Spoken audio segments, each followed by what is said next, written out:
नमस्कार, मैं हूं पवन त्यागी, राजनीतिक विश्लेषक।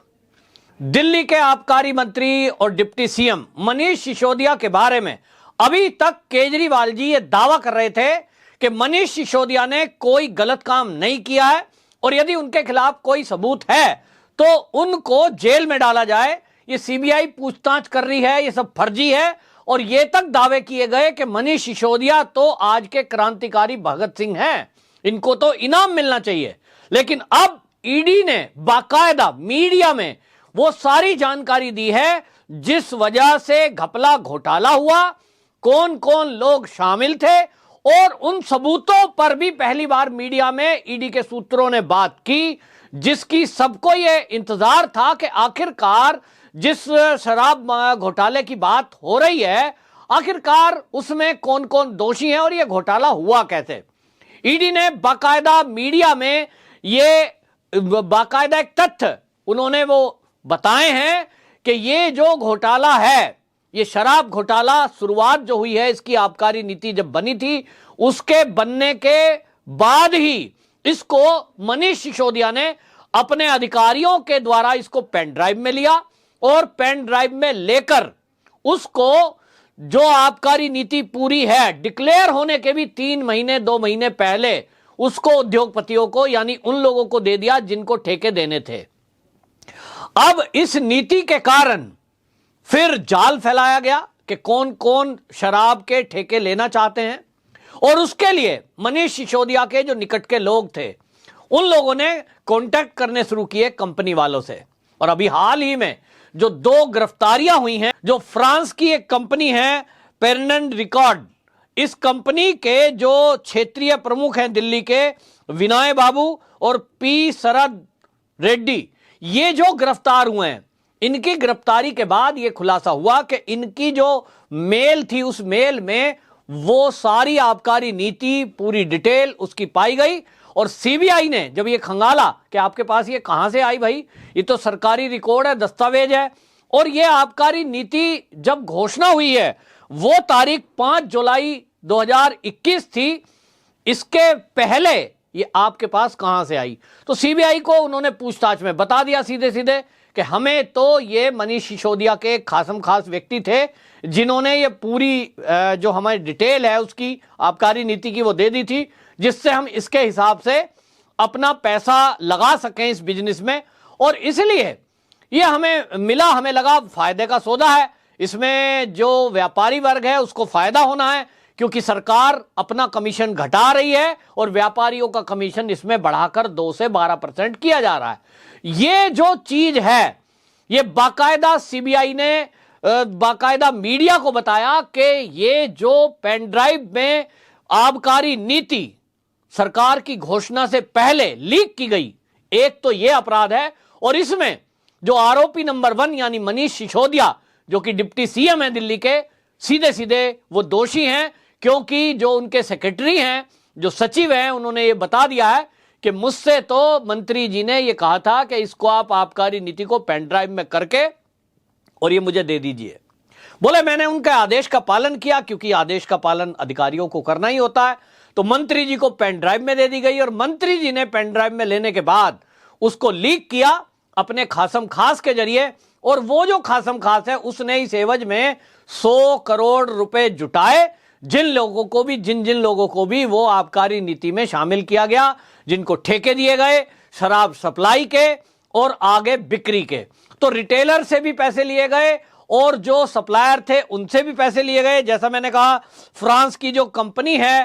पेरनेंड रिकॉर्ड, ये जो है इसके क्षेत्रीय प्रमुख जो 2 विनय बाबू और रेड्डी जो पी शरद रेड्डी हैं, ये जो पकड़े गए, इनसे ये खुलासा हुआ। और एक चौंकाने वाला खुलासा ये हुआ कि जिस दिन भारतीय जनता पार्टी ने इस आबकारी नीति में घोटाला हुआ है ऐसी मीडिया में बात की थी और ये कहा था कि इसमें सीबीआई की जांच होनी चाहिए, ईडी इसकी जांच करे, तो जिस दिन सीबीआई की इंक्वायरी घोषित हुई एलजी साहब की तरफ से, उसी दिन ये तय हुआ कि जितने भी ये उद्योगपति हैं, जितने व्यापारी हैं शराब से जुड़े हुए, और मंत्री जी और कुछ अधिकारी भी, इन सब ने अपने जो फोन थे उनको नष्ट कर दिया और इसकी जगह नए फोन खरीदे गए। वो संख्या 140 थी। सीबीआई ने बाकायदा ये कोर्ट को बताया है कि 140 फोन नष्ट कर दिए गए सबूतों को मिटाने के लिए, और इसलिए जिन जिन लोगों ने ये फोन नष्ट किए हैं, जिन्होंने भी ये फोन तोड़कर फेंक दिए हैं और नए फोन खरीदे हैं, ये सब के सब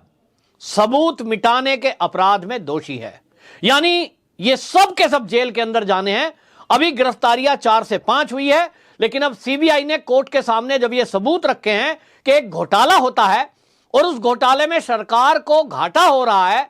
हजारों करोड़ रुपए का घपला घोटाला है, नीति को लीक कर दिया गया, ये मंत्री जी का घोटाला है, क्योंकि जो सचिव है उन्होंने बोल दिया मैंने तो मंत्री जी के आदेश का पालन किया है। तो मनीष सिसोदिया जी का जो एक दोष है वो ये कि इन्होंने जो आबकारी नीति बनी थी वो डिक्लेयर होने के पहले व्यापारियों को दी। ये लीक करना सरकारी दस्तावेज, ये दोषी है। नंबर 2, इन्होंने जब सीबीआई की इंक्वायरी घोषित हो गई, सबूत छुपाने के लिए फोन को नष्ट किया। यह अपराध नंबर 2 हो जाता है, क्योंकि अपराध छुपाना भी अपराध है। इसका जो सबूत को नष्ट करना,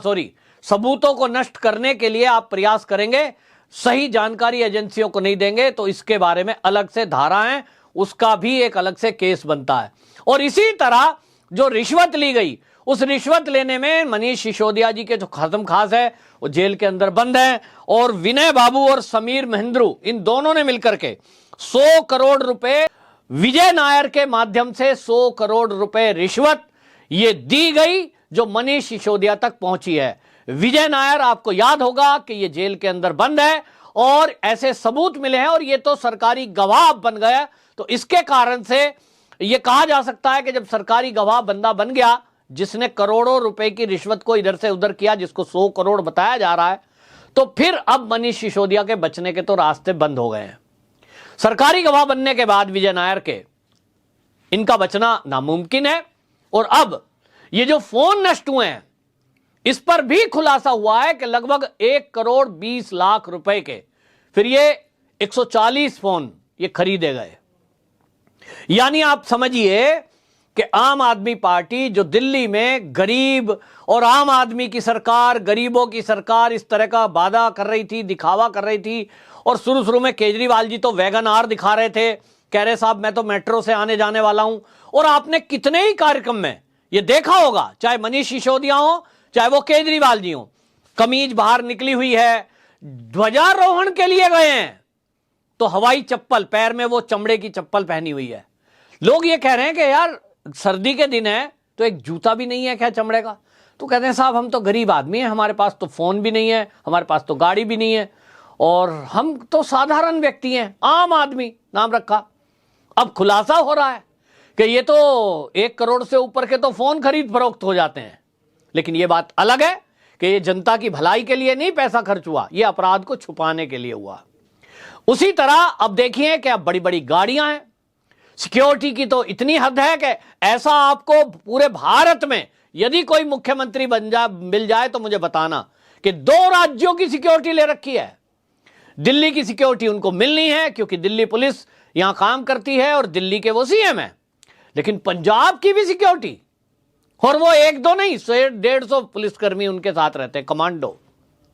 ये पहली बार ऐसे मुख्यमंत्री है जिनको 2 राज्य की सिक्योरिटी मिली हुई है। ऐसा कोई देखा आपने? लेकिन अब सारी चीजें खत्म हो गई, और अब ये जो खुलासा हुआ है इसमें अब इतना तय है कि घोटाला, अब जिसको ये सबूत मांग रहे थे वो पूरे विस्तार से भारतीय जनता पार्टी ने तो बाकायदा प्रेस कॉन्फ्रेंस करके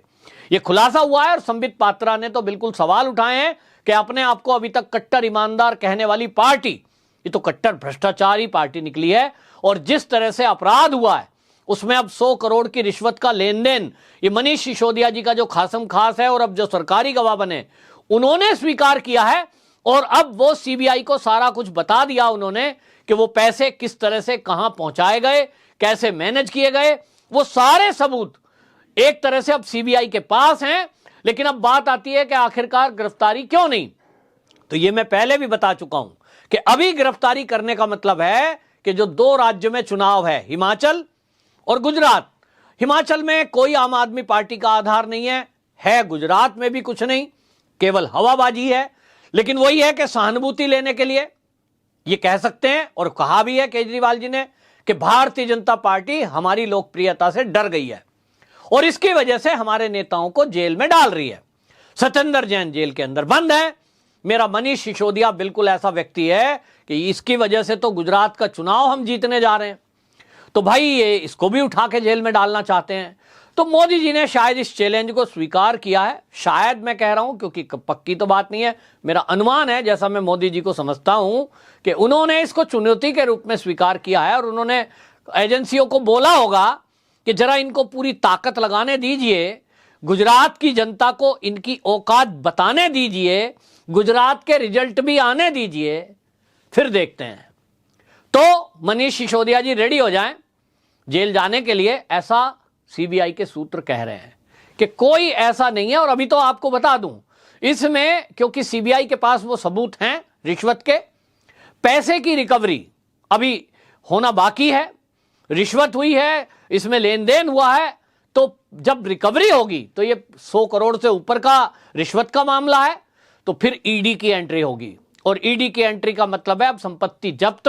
और जेल की अवधि का बढ़ना, जमानत का ना मिलना। जैसे सत्येंद्र जैन जेल के अंदर काफी दिनों से बंद है, अब मनीष सिसोदिया जी आपको इसी तरह जेल जाते दिखाई देंगे। ये बात अलग है कि राजनीतिक दलों के ऊपर जब कभी भी कोई एजेंसियां कार्रवाई करती हैं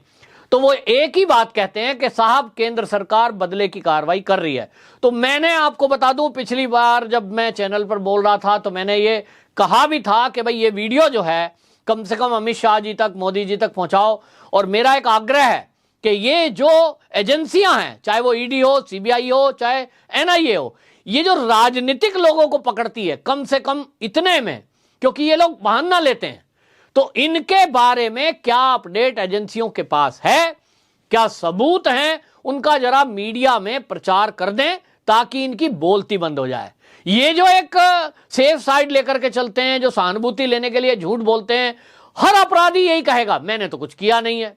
मैं तो बिल्कुल ठीक हूं जी, मेरे पे तो दोष लगाए गए। आतंकवादी तक जब देश में पकड़ा जाता है उसके घर वालों से मीडिया वाले इंटरव्यू लेते हैं, यह हास्यास्पद है, और पूछते हैं कि आप इस पर क्या कहेंगे, आपका बेटा पकड़ा गया। कोई बाप मां ऐसा बोलेगा मेरा बेटा बहुत खूंखार आतंकवादी है साहब, इसको तत्काल फांसी दे दो? नहीं, वो कहेंगे साहब मेरा बेटा तो निर्दोष है। और अगर वो दूसरे धर्म का हुआ वो तो कह देते हैं साहब बीजेपी से, ये तो मुसलमानों से नफरत करती है, ये तो बदले की भावना, और उधर फिर ओवैसी कूदते हैं। हमने हर केस में देखा है कि अपराधी को अपराधी मानने के लिए तैयार नहीं होते और एजेंसियों को बदनाम करते हैं, एजेंसियों पर हमला करते हैं, एजेंसियों को टारगेट करके ये कहते हैं साहब एजेंसियां तो केंद्र सरकार के दबाव में ये गलत काम, झूठे केस दर्ज कर रही है। ऐसे में एजेंसियों की ये जिम्मेदारी बनती है कि वो देश की जनता को और दुनिया को ये बताएं कि भारत की एजेंसियां आजादी के साथ काम कर रही हैं। मोदी शासन में किसी के ऊपर फर्जी केस उन्होंने नहीं बनाए। कम से कम सीबीआई और ईडी और एनआईए, ये 3 एजेंसी तो ऐसी हैं जिस पे देश को विश्वास है और होना चाहिए, ये विश्वास टूटना नहीं चाहिए। आप सोचते हैं कोई थाना पुलिस है, उस स्तर पर बहुत सारी गड़बड़ियां होती हैं, फर्जी केस दर्ज होते हैं, वो लेवल पे हो सकते हैं क्योंकि वहां जो राज्य है उसकी दखलंदाजी ज्यादा होती है। लेकिन केंद्रीय एजेंसियों में जो हमारे देश और दुनिया का एक विश्वास सीबीआई के ऊपर है, ईडी के ऊपर है, वहां वरिष्ठ अधिकारी बैठे हैं, एक से एक आईपीएस अधिकारी वहां चुनकर लाए जाते हैं, तो उनकी क्रेडिबिलिटी पर यदि कोई सवाल उठाए तो एजेंसियों का बदनाम होना, ये दुनिया में लोग कहते होंगे कि भारत के अंदर क्या केंद्रीय एजेंसियां तक गड़बड़ी करती हैं, सरकार के दबाव में आती हैं, क्या जुडिशरी भी दबाव में रहती है, इस तरह के सवाल उठते हैं। तो इसमें